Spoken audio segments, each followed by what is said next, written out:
Good afternoon. Appreciate you all being here. Just want to begin by saying that proud of our team for a solid overall team performance on Saturday. All three phases I thought did a good job. None of the three were perfect, but all three showed progress in areas we've been trying to address, and encouraged by the growth and to be able to conclude our non-conference slate at 3-0 is what your goal is. And so we took care of business with that. Now we have to move forward into conference play. But we'd just like to rehash the game a little bit and be able to recognize some guys that I feel like have earned that opportunity. We have each week we recognize our scout guys, and that group continues to be critical for us. And James Miller is a young man that's come here and really works extremely hard. Had weight room coaches comment about him. The offensive coaches, he's down with the scout team. He was our defensive scout player of the week, but he's also just attitude, work ethic's been tremendous, and is going to be a really good player here. So excited for him. Offensively, on the scout team, Mike Fiacable, Johnny Paps, two guys that play quarterback for us. They give us a tremendous look, take a lot of pride in doing that. It sets the whole tone for that group, and we can't get ready on defense without those guys. And then specialists on the scouts for special teams, is Andrew Stam, another guy, just a complete player in terms of on the field, off the field. Always get compliments for him and the way he handles himself, and does a great job as a linebacker for us. As far as the game goes, on the field, Peyton Ramsey was our offensive player of the game. 74% completion percentage, just continues to lead our team, runs very efficiently, offensively distributing the football, and does a great job. And our guys recognize him for that. Defensively, Raekwon Jones and Jonathan Crawford were our co-defensive players of the game, and just both of them had tackles for loss, both of them had a sack. One thing that stood out to me about our defense was we've played 33 guys in our 3 non-conference games on defense, and I think we had 26 guys had tackles on Saturday, different ones. So just a whole bunch of guys involved, and that was the goal from the beginning. Had 7 tackles for loss on Saturday, and 5 different guys got those. We had 3 sacks, 3 different guys got those, and that's how we want to play defensively as a team. And then on special teams, Ja'Shawn Harris and Hayden Whitehead were the players of the game for us. Ja'Shawn was also the Big Ten Special Teams Player of the Week for an 85-yard kickoff or punt return, and just continued to be impressed by him, and so happy for him and proud of him and all that he's accomplished. And then Hayden continues to do a great job putting the football and creating field position. Man, he haven't used him as much, and that's a good thing. But when called upon, I also saw Jared Smolar did a great job on kickoffs and being able to, with good hang time and distance, and just our specialists overall performed well, and Logan did a good job hitting his extra points. So, and 1 field goal. As a team, I think that with Stevie Scott, he's the Big Ten Freshman of the Week again, this time by himself, and continues to play well. Has to learn to hold on to the football, but has done a good job except for that one time. But he will continue to work hard, and offensive line played well, and receivers caught some big balls, and just thought it was a total team win for us that you have to have in those situations. Had a lot of respect for Ball State and what they had done earlier this season, and at Notre Dame especially, and so really felt like our guys needed to be focused and ready to compete, and they were. Had a little bit of a lull there in the third quarter maybe, but fought through that, and our guys were able to finish well. So proud of our team, but as I said before, we have to learn from the things that we've done well as those mistakes, and take that into conference play now and continue to improve. Ronnie Walker is a guy who sticks out to me when I think about our freshman. Got a chance to play, scored his first touchdown, showed a burst, showed some balance and explosion that we know he has, and his confidence continues to rise each and every week since he's been here, and he's an awesome young man and does everything right on and off the field. He's an excellent student. So really proud of Ronnie. And then James Head, another guy that got his first chance to really play. Had a few snaps earlier in Virginia, but this was his real chance, and showed some real burst that we saw, and he'd had an injury that kept him out the first week, but James is back now, and got his feet wet a little bit, so he's got to continue. And I also thought that Jameris Bowen's a guy up front that really played well defensively, and got to have those guys continue to grow and develop, and guys like Damian Willis flashed and did some really good things. So a lot of different guys involved, and the safety position, I felt like Bryant Fitzgerald and Juwan Burgess really started to flash and make plays and play with more confidence and more physicality. And so that needs to grow each and every week. Offensively, didn't give up any sacks either, and rushed for 255 and just a complete all-around performance. Got a chance to pull the starters there early in the fourth and get a chance to allow these guys to play, which helps develop your team and help those guys be rewarded for all their hard work as well. So encouraged by that, but ready to move forward and focus on Michigan State. Coach D'Antonio, one of the coaches in this country that I have a tremendous amount of respect for. I think he does a great job there and with his team. And they had a bye week last week, so we'll only have 2 games to look at for this season. But they have pretty much, when I watch the film, it's the same team we played last year. You know, they were one of the youngest teams in the country and in the Big Ten last year, and so pretty much all the same guys that we played last year are back, and bigger, faster, stronger, and they're a year older. And so they, coming into this season, we're projected to be one of the best teams in our conference, and that's what they are. So we're going to have to continue to elevate our preparation and our focus as we are excited to welcome them to Memorial Stadium to play at 7:30 kickoff, and really excited about having a great crowd and having a great support. I thought our crowd on Saturday was really good, beautiful weather, and just appreciate our fans supporting us and being here for us and cheering loud and helping us be successful on game day. And so we want to always be appreciative of that. So excited about the week and excited about Big Ten conference play beginning. So we got to get ready. Questions? Just quick injury update. I don't think I saw Gavin Everett play Saturday, and Mackenzie Noir I don't think is dressed first few weeks. Mackenzie's a guy, we're hoping to get him back. He's getting better and better all the time. He should be back soon. I don't know how soon that is, but it's hopefully next week or two. But he's progressing very well. Gavin's the guy that could have gone had we needed him. It was kind of a game-time decision.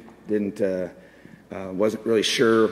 But then as the game unfolded, we felt like it's best to keep him rested. And so he should be ready to roll for this week, hopefully, and if he continues to progress. And Mackenzie will not be playing this week again, but hopefully he'll be ready to go very soon.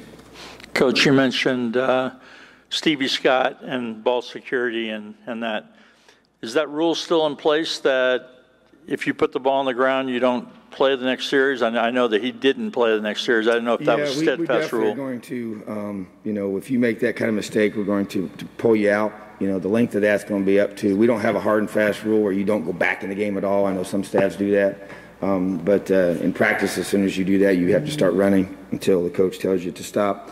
And so, obviously he didn't do it at all the previous week under really, really bad conditions, and then beautiful sunny day and no inclement weather, and he puts it on the ground before he has a chance to score. So, but we got to learn from that. But yeah, we just basically, if you put the ball on the ground, we're going to take you out and let you think about it a little bit, because that ball is precious, and we want to keep it on offense and take it away from you on defense. You mentioned Ronnie Walker. Obviously, Stevie's had the numbers he's had. Ronnie had a good game Saturday.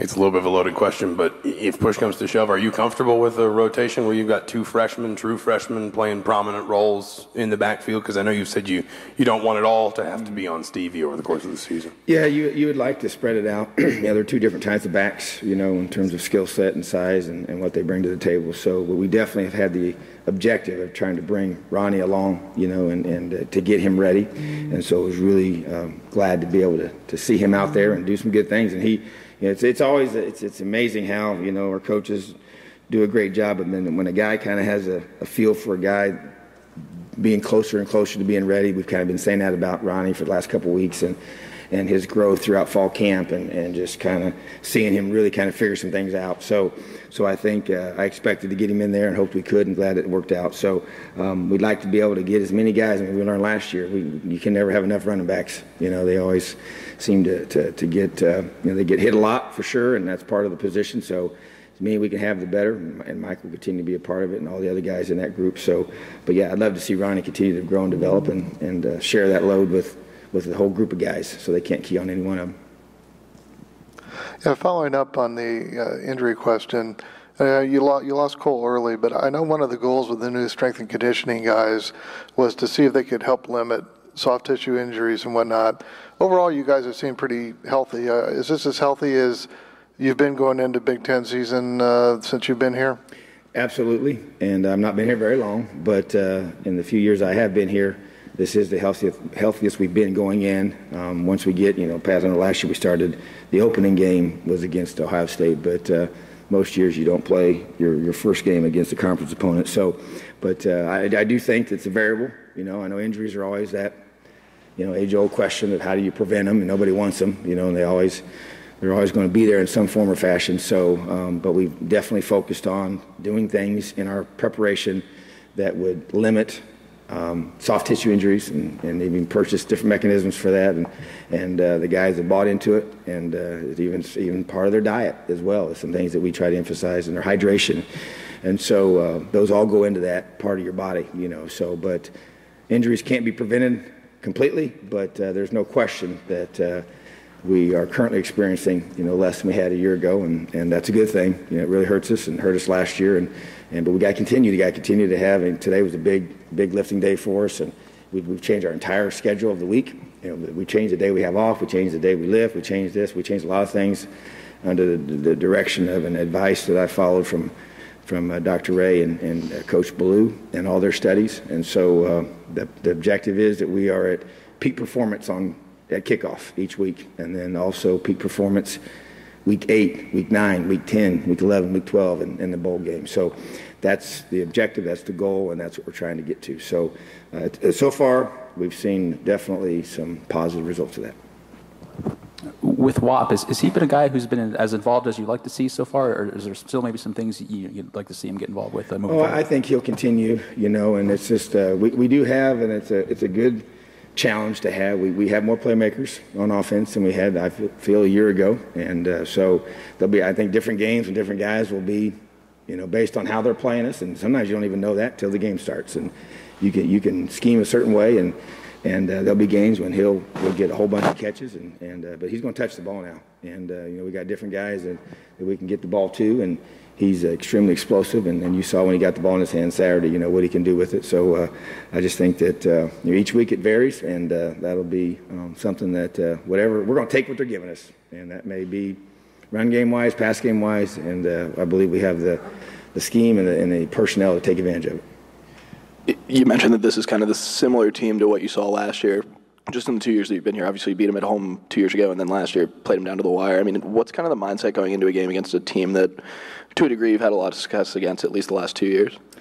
Well, we didn't finish last season, and it was 9-3, in the fourth quarter, and had opportunities to hopefully score touchdowns in the red zone. And to their credit, defensively, that didn't happen for us, and they were really good on defense, and they're really good again this year. They haven't given up hardly any rushing yards at all, and very stingy down in the red zone. And so Coach D'Antonio always has a great defense, and big, strong guys that are very well coached. And so, the expectation is that we got to score touchdowns when we get down there. And, you don't beat a team like this kicking field goals. And so that's the objective there, the expectation. And we got to play great defense. I mean, we're still developing and growing, and they got big old backs, big receivers, really good quarterback, big old offensive line.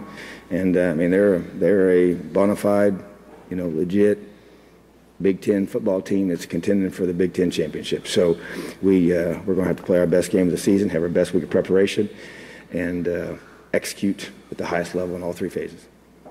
Just to follow up on that, offensively, their quarterback is completing almost 70%. Lewerke, what makes him such a threat to you guys? Yeah, well, I tell you what, that's what makes it hard, because he's an accurate passer. They got big receivers that can be matchup problems. He's athletic enough to beat you with his legs. He's tough enough to run over you. That's kind of always a big challenge with a big quarterback like that, because the rules are so such to protect him, and then he comes barreling at you and then just runs you over, instead of sliding sometimes. So I think that he's a tough old guy that loves to play the game. He's kind of my kind of guy playing quarterback, to be honest with you. So I have a lot of respect for him and how hard he plays and how tough he plays, and so that's I think for them, when he really started figuring things out and playing really well last year, that's when they took off, and so that's how it is. That position really, it's about leadership and production, and he's really good at doing both, and you can just tell, they believe in him. And I think that's kind of the difference, when the year that we were able to my first year here when we beat them in overtime, I don't think they had the kind of quarterback play that they probably were looking for, and it was early in the season, just like it is now, but they didn't have that established guy there that they were trying to figure that out. So I think that they have that now, and they've got an established. O.J. Scott's a tremendously talented running back with the big old load and has got great feet and good speed. So, they're really a complete team. They don't have a weakness. They're very, very solid in all phases, special teams included, and their defense is maybe the strength of their team. So, just really, when you watch them, there's a lot of similarities. Obviously, their scheme always varies, and they'll have wrinkles and things that they're trying to give to us. But, it's just a typical, Michigan State, Coach D'Antonio team that's just big, physical, fundamental, and tough. So that's what they're going to be. Coach, two questions. One is, I think you've played 12 true freshmen to this point, and we're getting close to that 4-game thing. And I'm wondering if you have a good feel for maybe how many of those 12 guys will go beyond 4 games. And then the other question is just the weekly Morgan Ellison update. Yeah, the first part of your question, basically of those 12 guys, I'd say probably 8 of them are probably going to just keep on playing, and there's probably 3 or 4 in there that kind of based on, some of those guys have played, certain amount of games already. If a guy's played 3, then, more than likely if we played him that much at this point, he's probably going to continue to play. And so, but the guys that play maybe 1 or 2 at this point, we're continuing to look at, now that you get into conference play, you say, okay, who's going to really be the guys that you want to just invest in for a whole season worth of their experience. And so I feel pretty comfortable saying 7 or 8 of those guys are probably going to just keep on rolling. And then there's another quarter of them there. They're going to be, there's 3 or 4 that we'll see what we do with them moving forward. And there's some guys that we've kind of already said, hey, you know what, we're probably going to be redshirting those guys. But that could change. And then when we say we're going to redshirt them, there's still going to be opportunities. We got several guys right now that haven't even played yet in any games that I think before the season's over will play. Because they can you got those 4 games you can use, and could be just on the special team. That's the beauty of the rule, is that you could take a guy just for special teams, week 8, 9, or 10 or whatever, and get him on there to give us depth and some if a guy gets injured and we're trying to rest a certain position guy that's playing a lot on offense or defense, to be able to get him on the field. And that's where really I think you're going to see the true benefit of the rule. Is to be able to maximize those guys late in the season. They may not have been ready in the beginning to help you, but they will be, and they might even be, playing on offense and defense for certain snaps just because of that reason, and still be able to keep the red shirt. So that to me is will be kind of play itself out here next several weeks, and then no real update with Morgan in regards to him playing yet. So we'll be continue to, and when we know something, we'll let everybody know. Nothing's changed with that. A turnover, 3 sacks on Saturday. Where is your defense in terms of maybe creating the big-time plays that you want, the game-changing, momentum-changing plays? Getting closer. 7 tackles for loss is good. I like to get 8. It's kind of my goal for a game, 8+.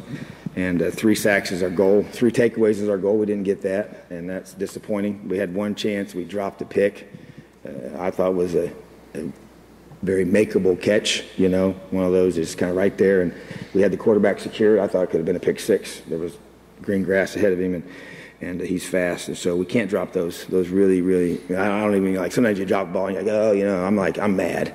Those are missed opportunities. Those really make me, ticks me off when we drop those, and so we got it. We created a drill in today's practice because it's happened a couple times in practice where the balls have kind of been almost. They're not even coming at you fast. They're tipped up in the air, and they're kind of there just to be able to hand-eye coordination, focus, concentration drills to help the back. And the backers always seem to be the ones that have been involved in that. So just got to get that ball out. So, but I think we're getting, as you continue to be in the better position, you're closer to the football. You're more confident. You're playing faster. That creates takeaways. It creates you the opportunity to get those takeaways when the ball's on the ground or when the ball's tipped or when the ball's thrown. You're closer to the ball because you're more confident in your reads and your fits and all that. So I expect that to continue. We know it's a big part of creating momentum in games, field position, all those things help set up your offense. So, but we're getting there. I just think that we have to create a lot of things pressure-wise, which is what we do. We've done that ever since I've been here, and so we've got to continue to do that. And I thought as I looked as the game kind of unfolded, we're not doing a great job on first downs early in the half, and then by the second half, we started doing a better job getting some third and longs, and then we could, do some things we want to be able to do, whether it was bring pressure or, act like we're bringing pressure and then covering. And so just being able to do that helped, and that created some of those sacks. We felt like we left a couple sacks out there where, matter of fact, I know for a fact I called one pressure, and the guy that was set up to make the play and would have, based on how that play unfolded, didn't blitz. And so that's frustrating. And then feel like another D-end was able to be, had he executed the call correctly, would have been right there for an additional sack. So those are, that sometimes happens, but at the same time, we got to continue. We can't miss on those. Those are big plays that change games, and so it's just a matter, to me, it's just continue to grow and develop our defense, develop our depth, develop our offense, and allow us to finish the way we want to finish.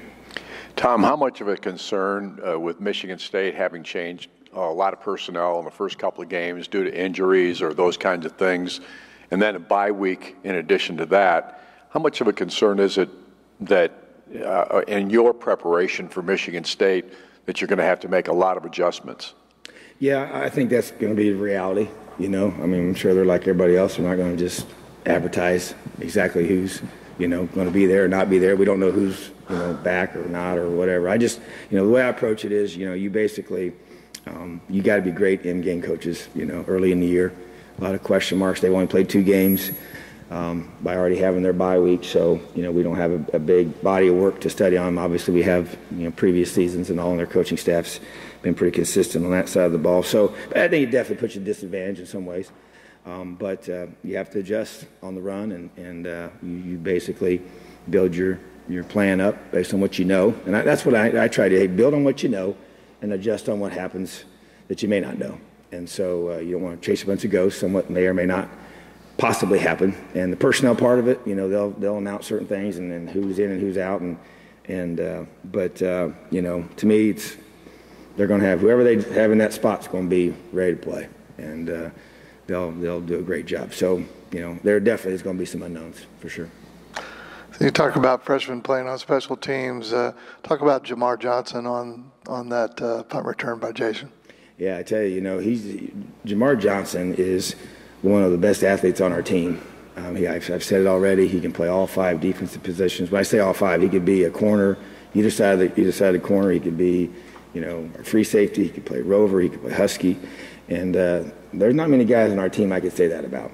And so that just shows you the potential we believe that he has. He's a very tough kid. He loves to hit, loves to play the game. And so, matter of fact, we just said even a week ago, hey, I want to get this guy involved on more special teams because he's too good of a football player to not be. And so we're going to even start training him for some third down opportunities defensively and just to master a certain area of one position on that side of the ball at this point. So, but yeah, I just think it's his effort, it's toughness, it's want to.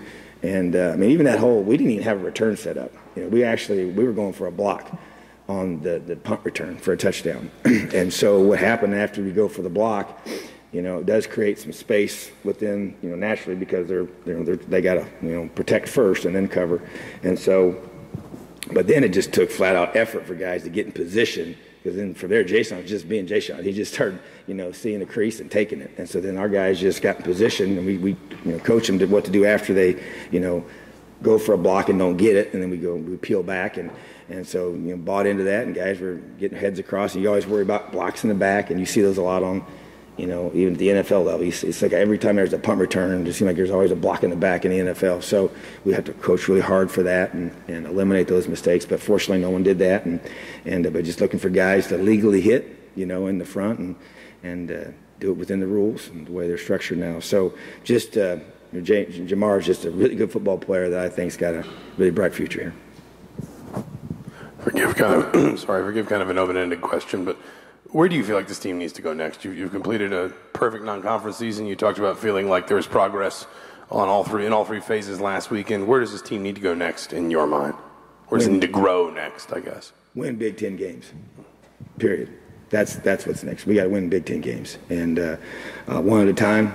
That's what we approach it. I told our team today, and they understand how I think. And this is the biggest game of the season. It's the most important game of the season for one reason. it's the next one. And we're going to be absolutely focused on Michigan State and everything we have to do to win this game. And so to me, that's the next step. And you take them one at a time, and all you do is focus on that next opponent. And we're trying to train a team to think that way and allow them to play their very, very best. And we know we play in a great league with a lot of great teams. And this is a great opportunity for us to take a next step in our season, which is to be 1-0 at the end of the week. Thank you. Have a great day, Elio.